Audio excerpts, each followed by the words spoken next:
여호와께서 행하시는 구원을 보라. 오늘 이런 주제로 말씀을 드리고자 합니다.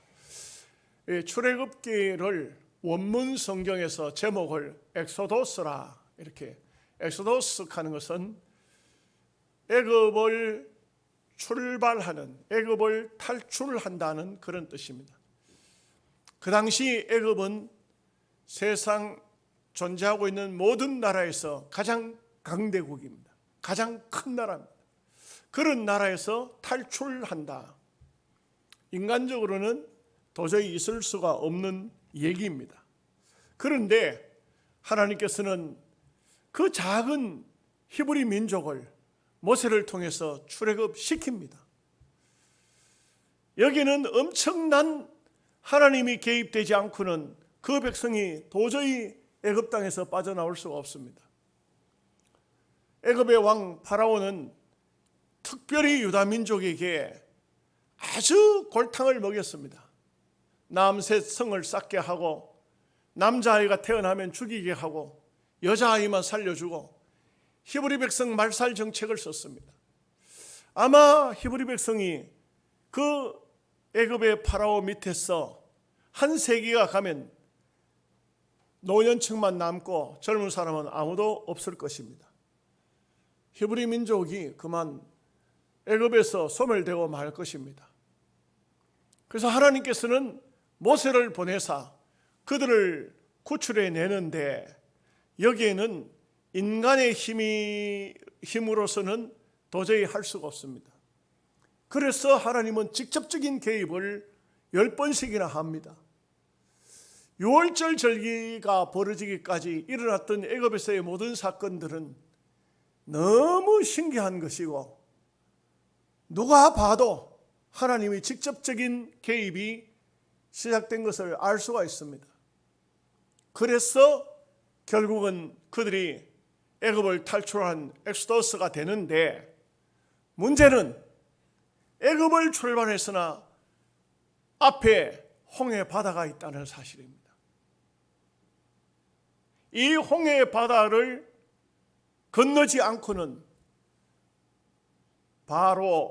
파라오의 영향권 안에서 두려움과 공포와 죽음을 그들은 떨어질 수가 없습니다. 이런 상황 속에서 오늘 보니 출애굽하여 홍해바다까지 왔는데 뒤를 돌아보니까 애굽의 군대가 따라붙고 있는 것입니다. 이 애굽의 전차는 세계적으로 유명한 전차 부대이기도 합니다. 여기서 잠깐 우리가 생각할 것이 있습니다. 도대체 애굽이라는 나라는 뭐고, 히브리 백성은 뭐며, 홍해바다는 뭘까? 오늘 왜 이 말씀을 제가 전하고 있고 성경에 기록이 되어 있을까요? 이것은 애굽은 바로 이 세상을 말하고 있는 것이고, 파라오는 마귀를 상징적으로 말합니다. 애굽을 떠나 앞에 이제는 이 홍해바다를 건너야 되는데, 홍해바다를 건너가는 길은 죽음을 각오하는 길입니다. 한번 죽고 살아나는 바로 이 역사입니다. 이것을 수많은 학자들은 바로 진심으로 우리가 예수님의 보혈피로 세례를 받는 것을 말합니다. 내 육체와 내 모든 것이 홍해바다에 수장되어지고 거기서 살아나듯이 예수 그리스도 십자가 위에서 죽으시고 우리가 새 생명을 얻듯이 홍해바다에서는 거기 나의 옛사람이 다 장사가 지내지고, 그리고 우리는 새로운 신천신지를 향해서 광야로 가는 것인데, 부족하지만 이 교회는 광야의 생활과 같다, 이렇게 할 수 있습니다. 우리가 생각할 때는 어떤 경우에는 내가 예수 믿고 교회 신앙생활하고 이것은 아주 쉽게 자연히 부모 때부터 조상적부터 믿어왔는데 하는 사람도 있겠지만, 진정으로 보면은 하나님께서 얼마나 우리 한 영혼 한 영혼, 한 사람 한 사람을 구원하기 위해서 엄연한 하나님의 역사가 있었다는 것입니다. 이것을 오늘 출애굽기는 우리에게 설명하고 있는 것이고, 오늘 우리는 이러한 교훈을 이 말씀 속에서 받아야 하는 것입니다. 묘한 것이 있습니다. 사람에게는 누구나 다 마찬가지인데, 옛날 말에, 세상 말 중에도 이런 말이 있어요. 물에 빠진 사람 건져 놓으니 보따리 내놓으라고 한다. 딱 맞는 그 옛날 속담들은요, 어떻게 보면 좀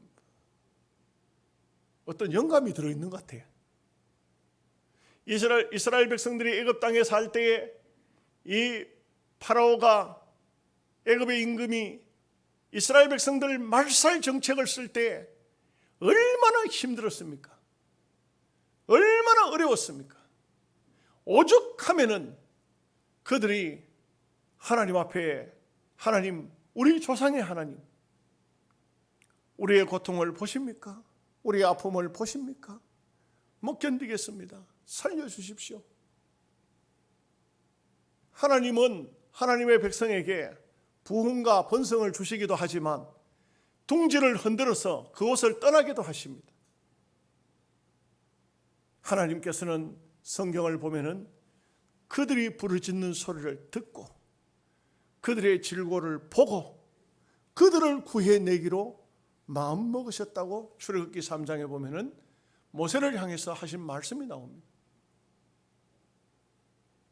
하나님의 백성들을 이 세상에 보내놨지만 그들이 고통을 당하고 아픔을 당하고 눈물을 흘릴 때에 하나님은 다 보고 계신 것. 건져내야 되겠다. 그래서 모세를 부릅니다. 그것도 80의 노인 모세를 부르는 겁니다. 모세가 하나님 못합니다. 내가 어떻게 할 수가 있겠습니까? 인생 다 돼가는 때, 이제는 올라갈 때와 내려갈 때를 알아야 되죠. 인생이 이제 끝날 때가 돼가는데 이게 뭐 불러가지고 뭘 하겠다는 겁니까? 이것은 뭘 말해주고 있습니까? 모세가 하는 것이 아니고 하나님이 한다는 겁니다. 여러분, 오늘 우리가 애굽 같은 세상 속에 살다가 구원받은 거 그냥 받은 거 아니에요. 이렇게 하나님의 오묘한 역사 속에 10가지 재앙이 벌어지고 출애굽을 했건만 이 사람들이 이 홍해 바닷가에 와서는 온갖 이거 되도 않은 말을 합니다. 10절 말씀에 보면 이스라엘 자손이 심히 두려워 여호와께 부르짖고, 이거는 두려워 부르짖는 거, 이거는요 신앙이 아니에요. 신앙이 아니에요. 이건 온전한 신앙이 아니에요. 왜 신앙이 아니라는 것을 알 수가 있냐? 11절에 보면 애굽에 매장지가 없어서 당신이 끌어내어 이 강야에서 죽게 하느냐. 이 부르짖는 것은 원망이에요. 원망. 원망은 신앙이 아니에요. 여러분, 어떤 경우라도 믿음의 사람들은요 원망하면 안 돼요. 힘들어도 어깃발을 물고 하나님 뜻이 어디 계십니까? 하나님의 뜻을 찾아야 되지 원망하면 안 돼요. 12절 말씀을 보니까 애굽 사람을 섬기는 것이 광야에서 죽는 것보다 낫겠노라. 차라리 예수 믿다가 핍박 당하는 것보다 마귀를 섬기는 것이 좋겠다는 이런 정신머리, 잘못된 생각, 사상, 참 기가 막히죠. 이게 인간인 것 같아요. 애굽에 있을 때는 죽겠다고 그냥 하나님 살려달라고 하고, 살려주니까 조금 어려우면은 하나님 뭐 하려고 나를 구원해 했습니까? 뭐 하려고 내보고 예수 믿으라 했습니까? 이게 막 이래가지고 원망 불평을 드러내는 우리 인간들의 얄팍한 그 상수를 할까요? 얄팍한 인간의 모습. 네, 오늘 말씀은 그렇죠. 모세가 말합니다. 여호와께서 너희를 위하여 싸우시리니 너희는 가만히 있을지니라. 너희들 떠든다고 되는 것도 아니고, 너희들 과함친다고 되는 것도 아니고, 원망도 하지 말고 불평도 하지 말고 가만히만 있어라. 왜? 여호와께서 너희를 구원하실 것이다. 하나님이 하시는 것이다. 우리는 눈앞에 보이는 것 때문에 쓸데없는 그냥 고함을 치고 원망하고 불평하고 이렇게 해서는 안 되는 겁니다. 미국의 목사님 중에 조엘 오스틴이라는 목사님 계시죠. 책도 많이 써서 책도 많이 나옵니다. 근데 이 목사님이 어머니가 병이 났습니다. 병이 났는데 무슨 병이냐? 암입니다. 이 오스틴 목사님이 하나님을 향해서 화가 났습니다. 하나님, 어째서 우리 어머니 아버지도 없이 나를 키워가지고 이렇게 목사가 되게 하셨는데 내가 목회 이제 열심히 하고 이제 좀 어머니 좀 모시려 하는데 어머니 그렇게 암에 걸리게 하십니까? 막 좀 속이 상했어요. 그런데 어머니는 담담히 이 암을 받아들여요. 그리고는 기도합니다. 하나님, 내 영혼을 불러가시겠습니까? 그래서 늘 오스틴 목사님 섬기는 교회 가장 앞자리에 나와서 눈물을 흘리면서 하나님 앞에 기도합니다. 그런데 그 어머니가 기적적으로 그 암이 소멸되고 암을 수술한 것이 아니고 병이 낫습니다. 그 어머니가 병이 낫는 것을 보면서 오스틴 목사님은 무슨 말을 하냐면은 우리 어머니는 병을 통해서 영혼을 정결케 했다. 그래서 여러분, 나는 생전 처음 들어본 말인데 이런 말을 했어요. 오스틴 목사님은 질병을 통해서 영혼을 청소했다. 이런 말 들어보셨습니까? 저는 그 오스틴 목사님의 글을 읽으면서 참 신기하다. 지금 하나님은 이스라엘 백성들에게 그냥 애굽에서 구원해낸 것을 원하는 것이 아니에요. 그들의 영혼을 청소하고자 하는 것입니다. 세상에 붙어있는 그들의 잘못된 모든 사상들, 모든 악한 것들을 다 떼어내고 이제 홍해바다에 다 수장시키고 새로 홍해바다를 건너서 새 삶을 살기를 원하고 계시는 것입니다. 여기는 몇 가지 있어요. 첫째는 두려워하지 말라. 여러분, 우리가 신앙생활을 하는 데 있어서는 두려워할 것을 두려워해야지 두려워하지 말라. 예수님께서는 너희의 육신과 영혼을 지옥불에 던져 넣을 수 있는 그분을 두려워하라. 아무나 두려워하지 말라. 육신 죽이는 사람 때문에 두려워하지 말라. 사람들마다 두려움의 대상들이 각기 다릅니다. 어떤 사람은 날만 어두워지면 두려워하는 사람이 있어요. 어두우면 엄청 두려워하는 사람이 있어요. 저 서울에 살던 사람이 영양에 이제 와서 정착해서 원래 고향이 영양인데 서울을 살다가 영양에 온 친구가 있어요. 나이는 저보다 한참 적습니다. 그 부인이 하는 말이 저하고 이 영양에 왔을 때 만나서 얘기를 하는데 뭐라냐면, 목사님, 서울에는요 온 세상이 환합니다. 밤에도 어두움이 없습니다. 그런데 안동에서 영양을 들어오는데 저녁 시간에 들어오는데 온 세상이 캄캄한데 전기불 하나, 이런 데서 어떻게 사람이 사나 싶은 게 밤이 되면은 두렵습니다. 밤이 되면 두렵다 그래요. 두려움을 여러 가지로 두려워하는 사람이 있습니다. 어떤 사람은요 벌레 한 마리도 두려워서 그냥 그런 사람도 있어요. 영적인 두려움도 있죠. 영적인 두려움도 있습니다. 세례 요한은 그 헤롯 임금의 잘못된 것을 가감없이 책망을 했습니다.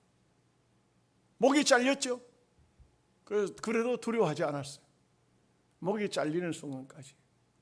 근데 성경을 보면 하박국 선지자는 기도하는데 환상이 보였어요. 환상이 보이는데 무슨 환상이 보냐? 저 바벨론 군대가 말을 타고 들어와서 유다 백성을 말발굽으로 막 밟는 그런 환상을 보았어요. 그때 하박국 선지자는 내 창자가 흔들린다 그랬어요. 내 창자가 흔들린다. 엄청난 공포와 두려움이 왔다는 것이죠. 이 두려움이라는 것은 묘하죠. 두려워하지 말아도 안 해도 될 것을 두려워하는 경우가 있어요. 동물의 세계 있죠. 동물의 세계. 뱀 중에 뱀 이야기를 해서 좀 또 싫어하실, 이 뱀 중에 아주 독을 가지고 있는 무서운 뱀이 있는데, 이게 살모사라는 뱀이 있어요. 살모사. 그 살모사라는 뱀의 이름이, 다른 이름이 까치독사예요. 까치독. 시골에서는 까치독사라고 불러요. 왜 까치독사라고 부르느냐? 나무에 까치가 집을 지어 놓으면은 이 뱀이 밑에서 까치를 쳐다보는데, 까치하고 뱀하고 눈이 마주치면 안 된다. 눈이 마주치면은 저 뱀이 얼마나 두려운지 이 까치가 그만 눈이 흐려져서 정신을 못 차리고 땅바닥으로 똑 떨어진다. 그럼 잡아먹어버리죠. 나무에 있는 까치는 뱀을 두려워할 이유가 한 개도 없어요. 그런데 눈이 마주치면 안 된다. 눈이 마주치면. 여러분, 신기한 게 있더라고요. 저는 영적으로 잘못된 사람, 그 악령, 귀신, 사탄, 마귀가 들어간 사람이 있어요. 사람 속에도 들어가요. 불신자 속에 들어가면 점장이가 되든지 무슨 그 엉뚱한 짓을 하는데, 일반인들에게도 그 귀신이 들어가요. 들어가면은, 그러면요, 제일 심각한 게 뭐냐면, 이런 귀신이 사람 속에 들어가면 잠을 못 자요. 불안해요. 두려워요. 맨날 며칠 동안 잠을 못 자니까 눈이 전체가 새빨갛습니다. 새빨가요. 그리고 막 이상한 행동을 막 합니다. 근데 이제 저는 그런 경험을 많이 해봤어요. 그런 사람을 딱 붙잡고 눈을 쳐다봐요. 그럼 고개를 돌려요. 쳐다보지를 못해요. 날 봐. 그래서 목사의 눈을 쳐다보면 그 귀신은 나가요. 못 견뎌요, 그 속에서. 참 제가 그런 생각을 많이 했어요. 참 저같이 부족한데도, 형편없는 그런 연약한 존재인데도 귀신이 견디지를 못해. 귀신이 눈을 보면 귀신이, 여러분, 이 말이 좀 우스운데, 귀신이 나를 두려울까요? 내가 귀신이 두려울까요? 나는 보니까 귀신이 나를 두려워하더라고. 참 아멘도 안 하고 내 혼자. 난 그걸 보면서 느끼는 것이, 두려움의 존재는 각기 다르구나. 우리는 귀신이 두려울까 싶은데 아니에요. 귀신이 우리를 두려워하더라고. 왜요? 우리의 배후에는, 우리 배경에는 예수님이 계시기 때문에 그런 것이죠. 루마니아의 빅 브레번트라는 목사님이 계셨어요. 루마니아가 갑자기 공산국가가 된 거예요. 공산국가가 됐어요, 루마니아가. 그래서 막 동구는 불교에 물들을 때 러시아를 통해서 막 그 공산주의가 전달될 때 나라가, 루마니아가 공산국가가 됐어요. 그래서 빅 브레번트 목사님은 아무 잘못도 한 것 없이 그대로 그냥 구속이 됐어요. 언제 죽을지 몰라요. 수많은 주의 종들이 죽었어요. 수많은 목사님들이 죽었습니다. 공산국가 되면 못 살아요. 전부 공산국가에 협조하겠다 하면 살려주지만 그거는 목사가 아니죠, 이미. 그러니 이분이 이 감옥 속에 들어가서 내가 언제 죽을까? 굉장히 두려움, 죽음의 공포, 이거 얼마나 두렵습니까? 그래서 두려움이 몰려올 때마다 성경을 읽었어요. 성경을 읽으면서 성경을 찾았는데, 찾아보니까 두려워하지 말라는 말씀이 성경에 365번이 있더라고요.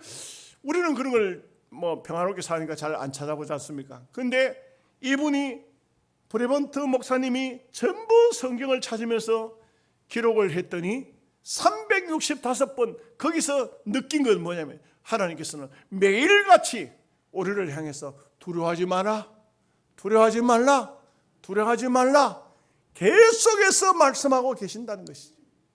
깊은 의미가 있어요. 이 시편 56편 3절에 4절 말씀에, 내가 두려워하는 날에는 내가 주를 의지하리다. 두려움이 오면 하나님을 의지하는 겁니다.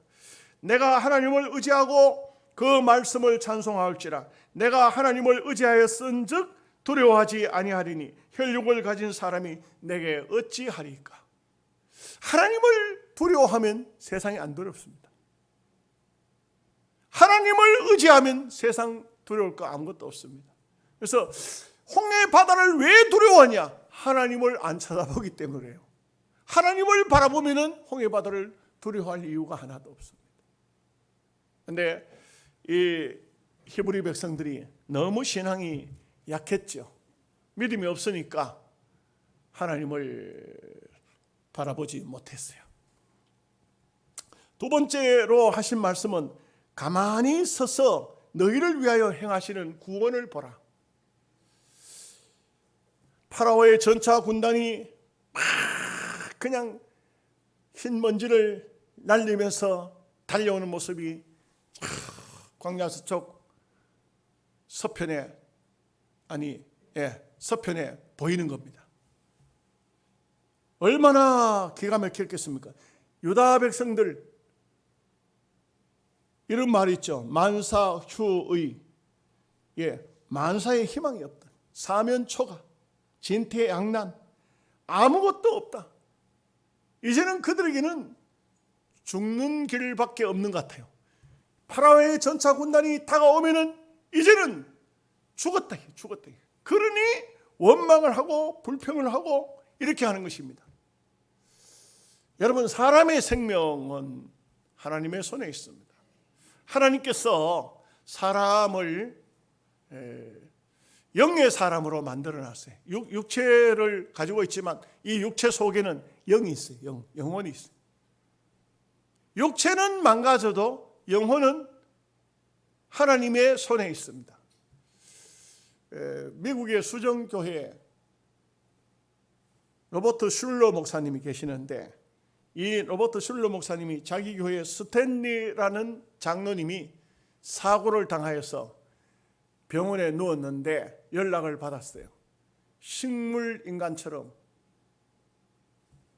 그냥 생명은 끊어지지 않았지만 아무것도 할 수 없는, 완전히 온전 반신불수가 아니고 온전 불수가 되어버린, 그냥 숨만 쉬고 있지 다 죽어버린, 몸이 다 죽어버린 사고로.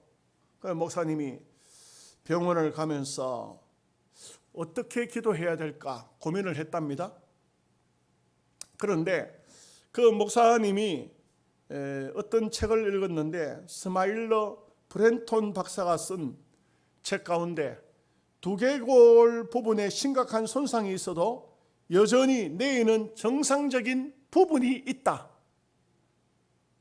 이런 그 글을 읽은 것이 생각이 나서 병원을 가서 그 자기 교회 장로님에게 두 손을 얹어서 안수 기도를 하면서, 그러면서 하나님, 우리 장로님이 몸은 온신불수가 됐지만 아직도 정신이 남아있는 부분이 있을 것이니 그 정신에 믿음을 불어넣어 달라고 그렇게 기도를 합니다.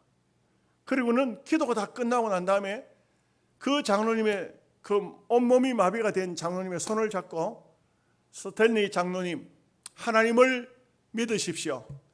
하나님께 희망을 가지십시오. 그렇게 했는데 너무 놀라운 일이 벌어집니다.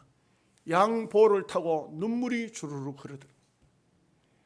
아무것도, 의사는 이제 다 갔습니다. 산소 마스크 거두면 그냥 끝납니다 하는데 아니다, 이게 알아듣는다. 이게 목사님 기도한 것을 들으셨고, 목사님이 위로하는 것을 들으셨다.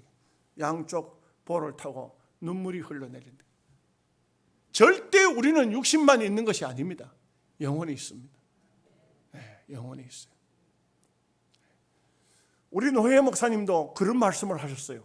안동병원에서, 안동병원이 지적해가 좀 죄송한데, 맹장염 수술하다 잘못돼가지고 세균이 타고 들어가서 그만 이 목사님 갑자기 병원에서 오늘 그냥 목사님 세상 떠날 것 같다고. 그러니까 그냥 사모님이 대구로 병원으로, 경대병원으로 갔는데, 다른 사람은 병원에 들어가지 못하고 목사님 친구분이 한 분 있어요. 그분이 사모님하고 둘이 병원 무인실에 들어갔는데 병원 의사도 하는 말이 많이 있어봤자 산소 마스크 한 이틀이면 걷어야 된다고, 못 산다고 그렇게 얘기해요. 근데 그 목사님이 들어가지고 사모님하고 들어가지고 안수기도를 하는데, 하나님, 내 친구가 이렇게 목회를 이제 끝내고 천국 가게 됐으니까 하고 기도를 하는데, 간절히 기도를 하고 사모님하고 나왔는데, 기적적으로 그 목사님이 살았었어요. 살았는데 그 목사님 하신 말씀이 무슨 얘기하냐면, 저한테 많은 선배니까, 박 목사, 내가 죽었었잖아. 죽었잖아. 죽었는데 분명히 내 곁에 누가 왔는지 난 다 알았다. 나를 위해서 기도해 준 사람, 내 그 기도 기억 다 하고 있다 그래요. 야, 희한하죠. 기적적으로 살았어요. 스탠리 장로님이 놀랍게도 그 온신불수에서 회복이 돼요. 회복이 될 뿐만 아니라 교회 앞에까지 딸이 밀고 들어온 휠체어에서 목사님을 보자 벌떡 일어났어요. 그리고 로버트 슐러 목사님의 목을 껴안았어요. 목사님과 장로님이 서로 얼싸안고 스탠리 장로님이 이런 말을 했답니다. 목사님은 위대하신 분이에요. 그리고 목사님이, 장로님, 제가 위대한 게 아니고 하나님이 위대하신 분이에요, 이렇게 말했다는, 참 감동적인 글이더라고요. 감동적인 실화더라고요. 그렇습니다. 우리의 구원은 하나님의 손에 있습니다. 절대로 사람이 어찌할 수 없습니다. 온전히 하나님의 손에 있다는 것을 알아야 됩니다. 그래서 유다 백성, 히브리 백성들이 홍해 바닷가에 와가지고 우리를 이곳에서 죽이려고 하느냐, 애굽 땅에 있을 때에 우리가 애굽 사람을 섬기는 것이 낫다고 하지 않았느냐, 왜 우리를 애굽의 매장지가 없어서 광야로 불러냈느냐, 막 고함을 치고 난리가 났지만, 분명한 것은 모세는 이 히브리 백성들의 원망 소리를 들은 것이 아니라 자기 소리를 하나님 앞에 올렸다는 것입니다. 세 번째가 뭡니까? 여호와께서 너희를 위하여 싸우시리니 너희는 가만히 있을지니라. 시편 62편 1절 말씀에 보면, 나의 영혼이 잠잠히 하나님만 바라며 나의 구원이 그에게서 나오는도다. 우리의 구원은 내게서 나오는 것이 아닙니다. 내가 뭘 잘해가지고 그런 것이 아닙니다. 우리가 이런 말 하죠. 믿으면 된다고, 믿으면 천당 간다고, 믿음은 하나님의 선물이라고, 믿음이 좋아야 된다고, 믿음이 최고라고. 그런데 사실 이게 우리 언어상 다 표현이 안 되는 것이 있는데, 신학적으로도 이거 많은 시간을 신학교 가면 다룹니다.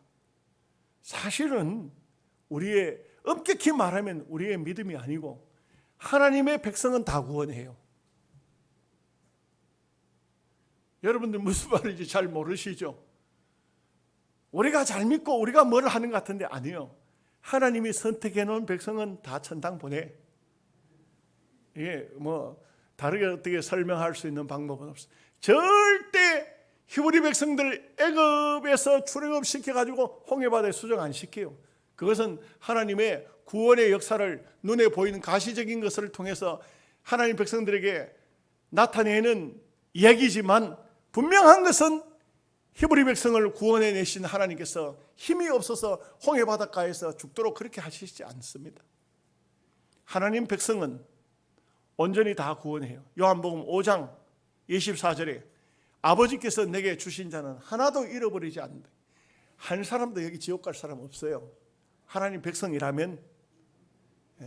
내가 가끔 실수하고 내가 넘어지고 죄 짓고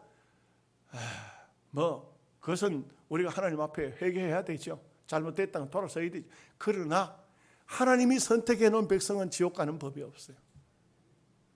히브리 백성을 불러냈으면 다 구원시키는 것이지, 뭐 누구는 구원시키고 누구는 구원 못 시키고 누구는 힘이 없어서 안 되고 그런 게 없어요.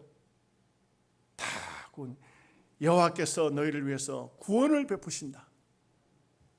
우리는 이것을 알아야 됩니다. 결론적으로 말씀을 드리죠. 침묵이라는 것은 때로는 웅변보다도 훨씬 강합니다. 여러분, 죄송한 얘기를 할게요. 믿음 없으면 입이나 좀 다무세요. 믿음 없을 때는 말하는 게 다 손해예요. 손해. 믿음 없으면서 뭔 말이든지 하면은 그건 다 덕이 안 돼. 믿음이 있거든 열심히 말씀하시고, 믿음이 없으면 침묵하세요. 침묵.